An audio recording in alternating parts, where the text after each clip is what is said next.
When you look at Joel Embiid, here's what I would say to y'all. You keep him. The franchise just can't evolve around him anymore. It has to evolve around Maxey. Maxey is the face of this franchise. Maxey deserves max dollars. Maxey has to be treated like that star to make sure that the components that are put around the team evolve around him, and Embiid has to adjust to that because of his absence of availability due to durability issues from time to time. You have to prioritize Maxey as the culture changer, as the face. Put the pieces around him, but keep Embiid and allow him to adjust, if at all possible. You have to make Maxey the face of the franchise because of his youth and his durability and obviously his greatness as a player. He has to be the guy things evolve around. What's up, YouTube? Back in another video, and today I got some playing out online with the Sixers. And in this one, I used the pick and roll game plan. So when you have the ball, you press right on the D-pad, press game plan, and then press pick and roll. And what'll happen is every time up the court, it'll call a pick and roll play from that team's playbook. And so you'll see a lot of pick and roll, pick and pop with Maxey and Embiid. And Maxey and Embiid are such a deadly pick and roll duo. You know, Maxey, he has really good dribble animations, and he's really quick, really shifty. He can hit all the shots, threes, mid-ranges, step backs, fades. He has a nice floater. He can make layups. He can even dunk a little bit too. And then Embiid, you know, he's a beast in the paint. He dunks. His jump shot is not as high as it used to be. They did lower his ratings, but it's still way more than enough to hit. And so pick and roll between them, it can be really hard to guard. And the Sixers, they have some pretty nice pick and roll plays. They also have quite a few pick and pop plays that'll get called too. This strategy would be like really good if you had like your own custom playbook and you really just like prefer pick and roll. Like a lot of people don't really like a lot of the set plays. They may take a little while to develop, and you know, sometimes they can be a little slow, but you know, pick and roll, you can just, you know, count the court and do your thing. And I also like it because it kind of diversifies your pick and roll too. It's not just the same middle spread pick and roll. You know, you'll have pick and rolls in different spots of the court. You'll have some different actions happening either before, during, or after the pick and roll. And so you can use that to your advantage to, you know, keep the defenses off guard. And so yeah, that's pretty much it for the intro. As always, I hope you enjoyed. Thanks for watching, and stay tuned for more content. And here's Rells, following the three-pointer by Tyrese Maxey. Here's Ingram. Rebound by Joel Embiid. It's George on the wing. Here's Edwards. And Edwards slams it in. Oh, nice read from the veteran swingman. George showing how selfless he can be. Pass to Maxey. Embiid the screen. Out left to the wing.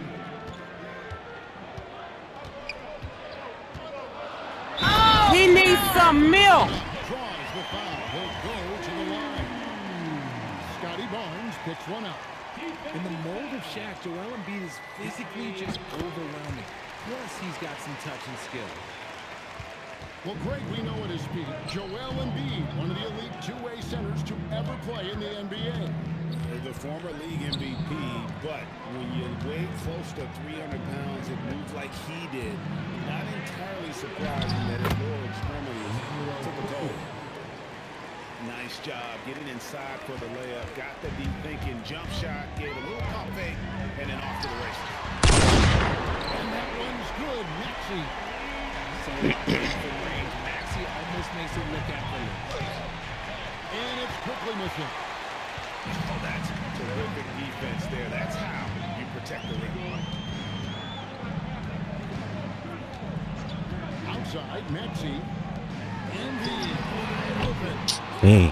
Chance there to push it to double digits, but it's off the mark. And now, Allie LaForce has something for us. Thank you. Come again. I was able to catch up with Nick Nurse. I asked him about Brandon Ingram and the challenges that he presents, and he said to me he is a tremendous scorer with impressive range. Not only that, he's extremely clever at creating scoring opportunities for himself. We got to crowd his space whenever we can. We'll see. Yeah, how many white layups is he gonna make, bro? Back to you. And Allie, thanks so much. 76ers leading by 9.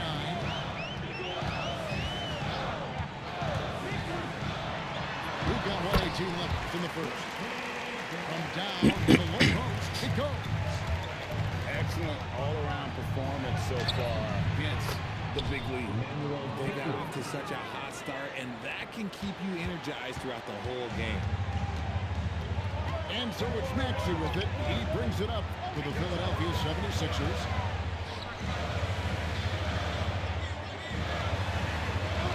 And Embiid the screen. And he drops in a layup off the glass. Maxey's got 12 points in the game. Displaying intensity right off the opening tip, especially on the offensive end. They came out swinging, really setting the tone on offense, and the opposition has not been able to respond. Now, here's Maxey. Purdue too slow on them pick and rolls. If he's up too far, it's a dunk every time. And the score reflects it. It also allows them to play inside out, which will make them even more difficult to defend. And you see the edge pairing plays with attacking the rim with bad intentions. Let's watch him. He'll take you fast or in slow motion. He'll put you in a blender and make a smoothie out of you. Oh, baby. Oh, baby. He gets it in there. Nah, Maxey too shifty, bro. 16 points for him. And so it's the Philadelphia 70s season until he was injured. Yeah, it was cut short due to injury, but in those 23 games played, he averaged 15 points a game on a good shooting percentage. He's got the ball shooter. And Drummond throws it down. And how about making a play for his teammate there? It's going to show in his all-around game. He may not have that traditional power forward build, but his bounce, well, that kind of levels the playing field. Here's Edgecombe. And a dunk by Edgecombe. 76ers leading by 12. Outside, Maxey. And he's good on the free ball.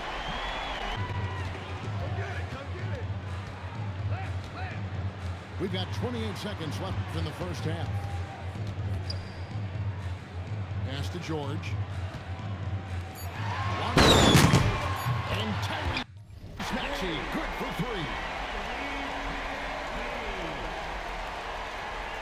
He's out of here.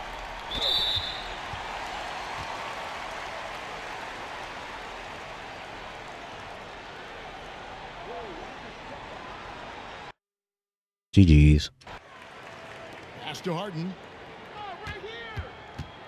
Oh, Launches shit. a 3. Rebound by the 76ers. Well, Greg, we know at his peak, Joel Embiid, one of the elite two-way centers to ever play in the NBA.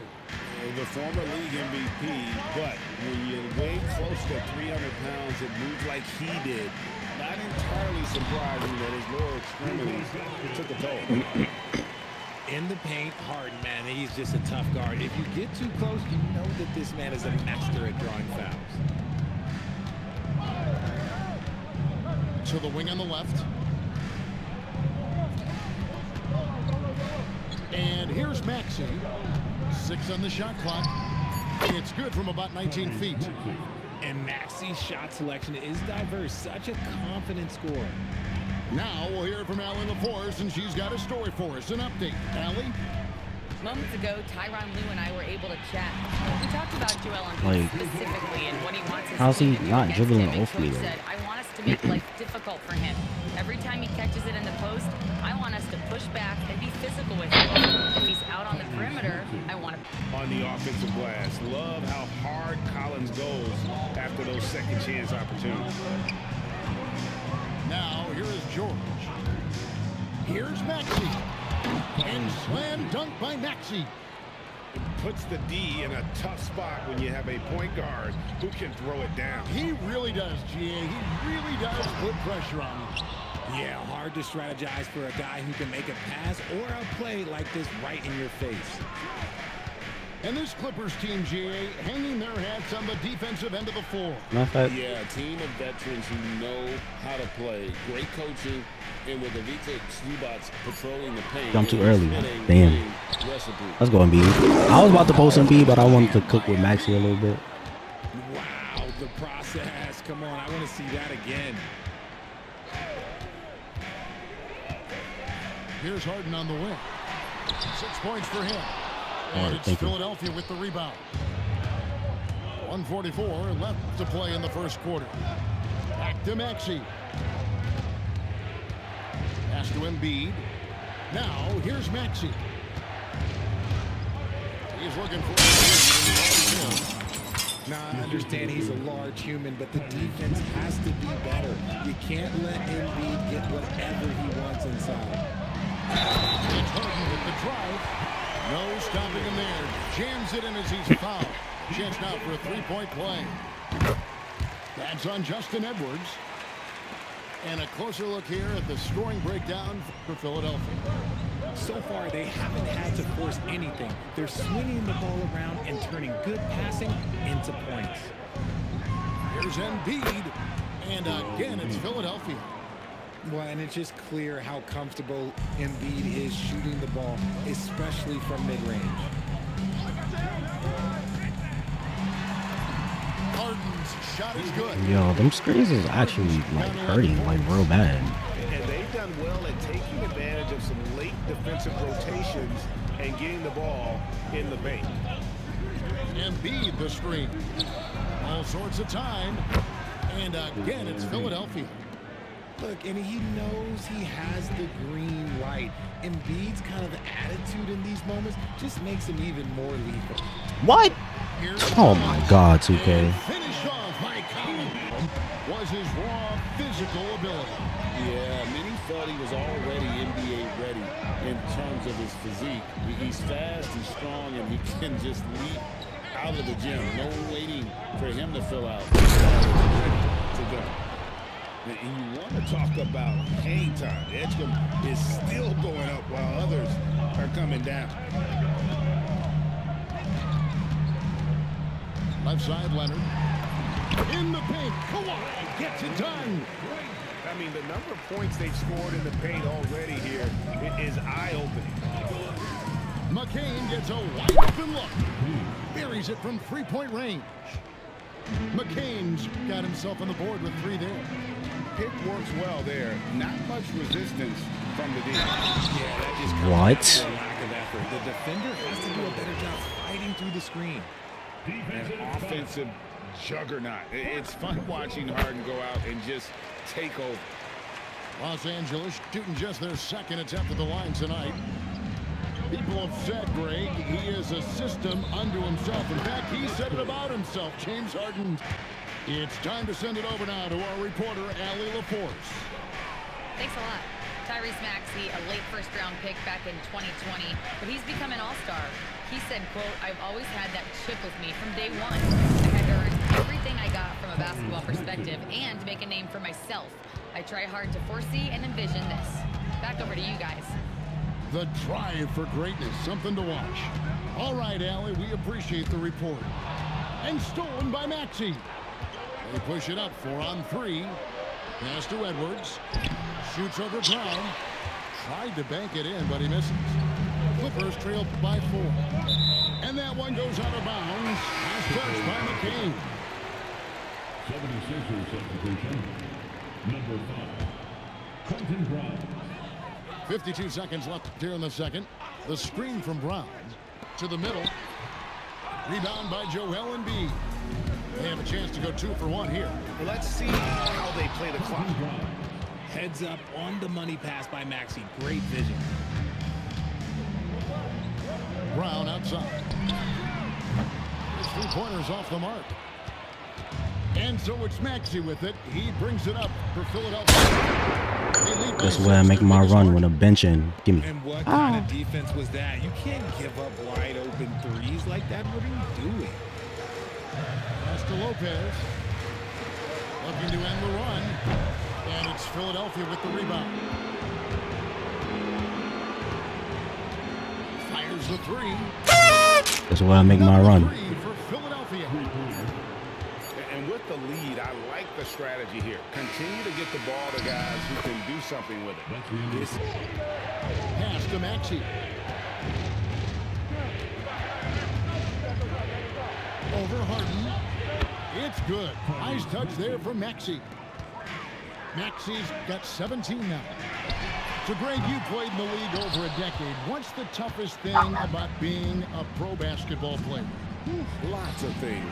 To me, it's just keeping your spot. Every year, there's just so much talent coming in. So holding on to a place on the roster, and that can be as difficult as anything. I'll tell you, they're right in this. We'll see if they can maintain momentum. Things are firing Floaties! for them right now. We'll see if they can keep it going. Obviously, this guy has a talent for scoring, able to problem solve for whatever the defense tosses at him. Gets Harden with the drive, and Harden with the stuff. As dangerous a penetrator there is, Harden's understanding for when to knife inside is ridiculous. Grimes with the bucket. No one. I didn't even see the green. I thought I missed. Drops it in like he's at the rec league. Back to Harden. We've gone about 3.5 minutes into the third now. Harden slicing his way to the rim. He took it right to the rack, and look, there's no one that can stop him. Maxey into the lane. And slam dunk by Maxey. Here's Edgecombe. Pass to Drummond. Here's Edgecombe. Philadelphia moving the ball around. Another shot. 50 move. The dunk and the foul. A powerhouse move. And he's got a chance for one more at the line. It's on Kawhi Leonard. And a look now at how the offensive approach has been going here so far for Philadelphia. Yo, this game is weird. And look, on it by Vision to find the crack in the defensive coverage. Not the zone. 2 minutes remaining in the game. Maxey with it. Now Grimes. 5 to shoot. Edwards. Down the 3. And the fans are so fired up after that triple that trimmed the lead at the other end. And now they are stunned. Here's Zubac. Layup no good. We've played just over 3.5 minutes now in the fourth quarter. Now Edwards. Maxey fired. A three-pointer. Good. And they are starting to pull away here as the shots continue to fall. Yeah, the D is looking helpless to stop them right now. They're doing whatever they want to do on offense. Can't get it to go. And so it's Maxey who brings up the ball for the Philadelphia 76ers. Giving up just 8 points in the fourth quarter. Takes the three. Nah, Andre Drummond be snagging, bro. Like, what? We will not be witnessing a spirited comeback tonight, albeit as exciting as that would be. This was an excellent all-around performance for the 76ers. If they had to battle for this win, there were times when it looked like it was maybe slipping away a bit, but they never let that happen, which I thought was a real credit to them. And that's a product of their mental toughness. Anytime the floor of the game turned against them, instead of caving, they just dialed it up a notch and were able to pull away. And one of the key components to this victory, if not the biggest, was the incredible performance for Tyrese Maxey. Okay, I'm going to explain what he did here. It's called playmaking. Being someone that seeks out their teammates, making the extra pass. GG's. Winning this one easily. This was a very strong showing for him, Greg. What's the feeling around this team right now? Well, I think the feeling is that this is Tyrese Maxey's team. And over the summer, it started to turn that page because people just frankly didn't know when Paul George and Joel Embiid would be able to play, and when they did play, what they would be able to give them. And so the Sixers had to pivot, and it turns out Tyrese Maxey is really good, and he is the franchise now. And if Joel Embiid and Paul George can see this as an opportunity for them to manage their minutes, for them to manage the load on their bodies, for them to be healthy in the playoffs when they want to be healthy, and not necessarily a challenge to overcome the reframing of this in their minds. You know, Paul George is a max player. Joel Embiid, max player. He was the franchise.